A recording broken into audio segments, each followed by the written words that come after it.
Bon, parlons donc de ce contre-pied de Luis Enrique mercredi soir en Ligue des Champions. Il a choisi de titulariser Matvei Safonov au poste de gardien de but. Il revenait tout juste de blessure après une fracture de la main.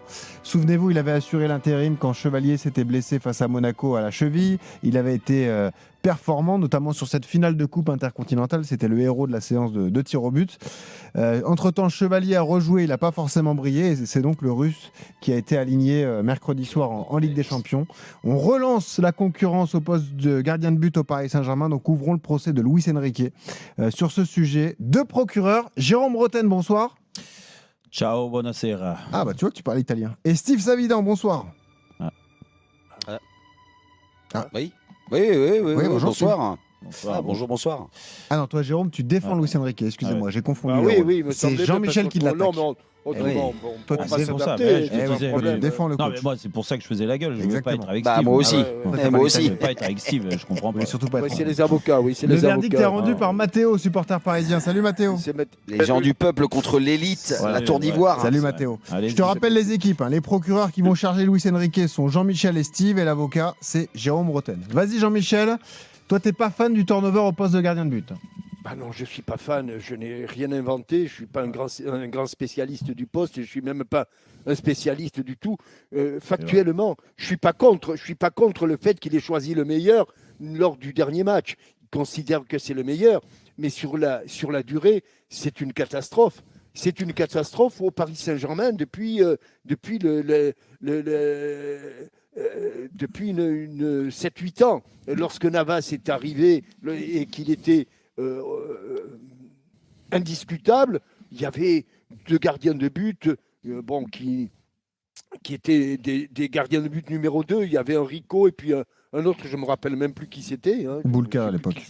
Voilà. Et les choses se sont passées magnifiquement bien. D'ailleurs, Navas n'avait pas été bon. Il avait été très, très bon. Est arrivé Donnarumma et les problèmes ont commencé. Mais tout naturellement, ils ont commencé parce que... Alors, on s'imagine, on parle de Donnarumma, mais Donnarumma, sur sa carrière, sur son passage au Paris Saint-Germain, il a donné satisfaction 6 mois, c'est-à-dire rien par rapport à son talent. Et il a toujours été mis en difficulté. Et une fois que Donnarumma est parti, on recommence, c'est la même chose. Et j'ai peur, moi, que cette concurrence, non seulement elle ne valorise pas les deux, elle ne tire pas les deux gardiens vers le haut, mais j'ai peur qu'il en perde au moins un. Et j'ai l'impression qu'il est en train de perdre Chevalier comme il a perdu d'autres joueurs. Est-ce que Kolo Muani était là du temps de Luis Enrique, bien sûr. Bah oui. Bon, donc ce garçon s'est perdu. Et Ekitike, il était là du temps de... Non. Ekitike, Non. il est parti après. Bon, Ouais. bon, Ekitike, c'était la période Messi, Neymar, Mbappé. Moi, j'ai l'impression que la concurrence, oui, c'est bien, mais à tout craint, et chaque fois qu'il y a un match, peser le pour et le contre, et comme l'on disait tout à l'heure avec Jérôme, même quand tu as fait un bon match, est-ce que tu vas faire le match suivant? C'est pas mettre les joueurs dans une bonne ambiance, dans un bon confort, et c'est encore pire pour les gardiens de but. Steve, qu'est-ce que tu veux rajouter alors? Beaucoup plus court. Je vais prendre l'exemple, mais je vais aller beaucoup moins loin dans le temps. Donnarumma n'a jamais été aussi bon que quand il y a eu de la stabilité au PSG, quand tout simplement il a été élu numéro 1 et Safonov a été, je ne vais pas dire, mis au banc de la Coupe de France, mais simplement à cette compétition. Donnarumma, il a fait une saison et je pense qu'il a été un des acteurs vraiment majeurs de cette campagne de Ligue des Champions pour les emmener jusqu'à la victoire.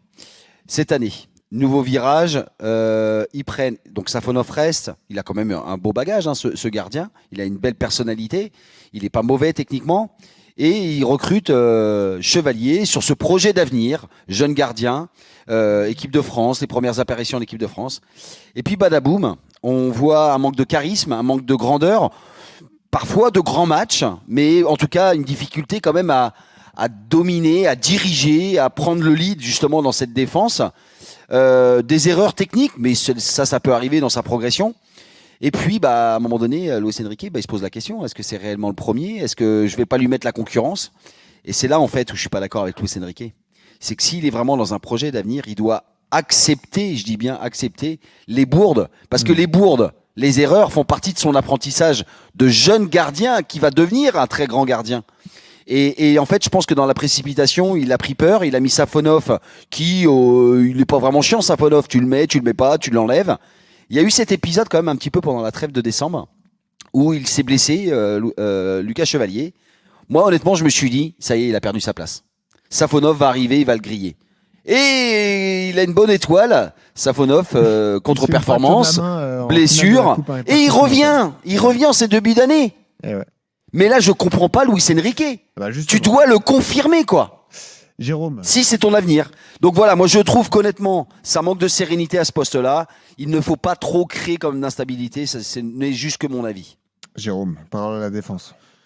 Écoute, la stabilité des gardiens de but, c'est sûr que c'est gage de réussite et on l'a vu avec Donnarumma. Et là, je suis d'accord avec Jean-Michel et avec Steve. Après, Donnarumma, pourquoi ça a été stable? C'est parce que ses performances étaient au niveau, tout simplement.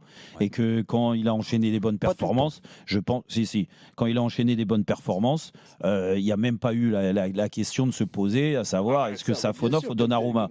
Moi, ce que je vois depuis le début de l'année, et c'est pas critiquer Chevalier pour critiquer. Moi, je suis extrêmement déçu, en effet, de son adaptation, qui a du mal à se faire. Parce que on parle de la décision de prendre Chevalier. Il y a beaucoup de manques et tout, mais tu vas comprendre, Jean-Michel. Il y a beaucoup de manques chez Chevalier, et c'est pour ça que Safonov a eu sa chance. Après, je suis désolé, on parle de concurrence, pas concurrence. Safonov, il est dans le groupe, il est deuxième gardien au départ, d'accord? Comme le troisième gardien, Marine. Ok, donc ils savent, la hiérarchie c'est comme ça, elle a été très claire de toute façon. Il a joué tous les matchs Chevalier depuis le début. À un moment, il y a un ras-le-bol de l'entraîneur qui est là aussi pour essayer de tirer le max d'une équipe qui se recherche un peu, qui doit être un peu plus stable. Il y a eu beaucoup de blessures dans les joueurs de champ. En effet, il a lancé Safonov à la grande surprise. Général, tout le monde attendait Chevalier. Safonov a été mis là. Safonov est ultra performant. Le championnat du monde, du moins la Coupe intercontinentale, ils lui doivent à lui. D'accord ? Les matchs d'avant, il avait été très rassurant aussi. Et tu le sais, Benoît, parce qu'on a été plein de fois au Parc des Princes. Ouais. Je trouve qu'il dégage de la sérénité à ses défenseurs, ce que Chevalier ne fait pas. Ça ne veut pas dire que Chevalier ne le fera pas dans l'avenir, mais il va falloir qu'il passe vraiment plusieurs caps d'un coup. Tu veux dire, il y a une logique de performance. Et que Safonov, s'il avait pas malheureusement eu cette blessure, il aurait continué à jouer. Et c'est normal, de toute façon, le joueur, il donne satisfaction. Et là, on parlait de gestion, Jean-Michel. Mais c'est normal qu'il continue avec Safonov. Safonov, il lui a donné satisfaction, il lui a rendu service, ils ont gagné un trophée. Bah, écoute, il se blesse à la main, malheureusement pour lui. Le premier match où il peut rejouer, il joue. Franchement, vous l'avez trouvé performant. Donc c'est à lui de jouer contre Strasbourg. Moi, je l'ai trouvé. Bah oui. Tu le laisserais. Moi, je pense que pour l'instant, en effet, Chevalier l'a montré. Il n'est pas encore prêt. Chevalier a repris sa place quand Safonov a joué. Alors moi, je veux bien qu'on me rappelle les pénaltys contre Marseille. Pas de problème, d'accord. Mais c'est une séance de tir au but. Il n'y a pas de souci. Et Safonov a été performant aussi là-dessus. Mais dans le jeu contre Marseille, le penalty obtenu par Greenwood, c'est une hésitation. Il avait fait un bon match avant cette erreur. Oui, il a fait un bon match. Mais il fait quand même une connerie sur le penalty. Et les matchs, là, on l'a vu, la double confrontation contre le Paris FC en championnat où le PSG gagnait à l'arrache 2-1, alors qu'ils ne doivent pas gagner. Le but du PFC, regardez-le. Et en Coupe de France, il a 2 ballons à jouer. Allez. Ils prennent filoche. Mathéo. Écoute, moi je pense que Chevalier, pour l'instant, oui, en effet, c'est une remise en question. Mais attention, Benoît, remise en question sur le terrain, remise aussi en question dans la vie de tous les jours. Et il sait que je sais. Voilà. Bon. Mathéo, qui remporte ce procès? Oui. Désolé, on est très en retard. Tu donnes la victoire. Il n'y a aucun problème, je fais très vite. Écoutez, d'abord, l'avocat que je suis regrette qu'il y ait un seul avocat contre 2 procureurs. C'est pas commun.